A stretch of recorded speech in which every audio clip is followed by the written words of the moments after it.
Just one glance at a photo of himself as a young man was all it took for this 80-year-old to decide he was going to run a 26-mile marathon. But his aging body had other plans. On the very first day of training, he collapsed from exhaustion. Luckily, a caregiver at the nursing home got him to the hospital in time and saved his life. But the old man refused to give up. He ripped off all the monitoring equipment and headed back outside to train. Everyone was curious about what he was doing. Paul announced that he was training for a marathon. When the other elderly residents heard this, they burst out laughing. Stung by their doubt, Paul fired back immediately. "Do you know who I am?" But seeing Jimmy's blank expression, Paul could only walk away in disappointment. It seemed he had long been forgotten by the world. After hearing what Paul said, one of the older men seemed to remember something. Back in his apartment, he finally found a signed photo in a book and excitedly told everyone the next day, the 1956 Olympics. Paul Averhoff, the young caregiver, had no idea what he was talking about, but the other seniors were thrilled. They remembered this remarkable man. Paul had once competed on the world stage at the Olympics, making a stunning comeback against a Soviet athlete in the final moments, winning a precious gold medal for Germany during one of the country's lowest points. He became a hero in the hearts of the German people. But not long ago, his peaceful life was shattered. His wife had a bad fall, and their daughter realized her parents had reached an age where they needed care.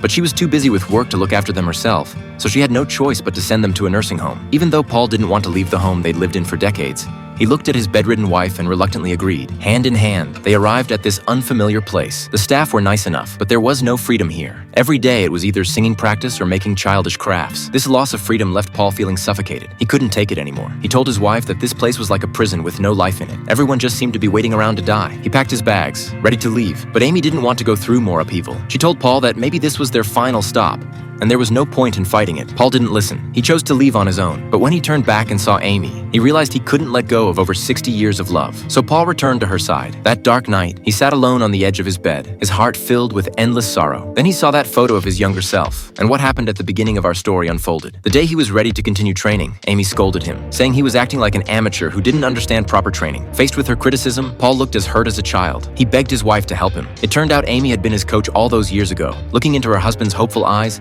Amy couldn't bring herself to refuse. She finally agreed. From then on, Paul began a structured training program. Rain or shine, Amy was by his side, recording his training data, helping him stretch, and icing his muscles for recovery. The two of them worked together, and it felt like they were back in their youth, fighting side by side once again. Gradually, the other residents started to be inspired by Paul. They stopped staying cooped up inside doing childish crafts. Instead, they would gather in the park to watch Paul train. Before long, Paul's activities caught the attention of the nursing home's management.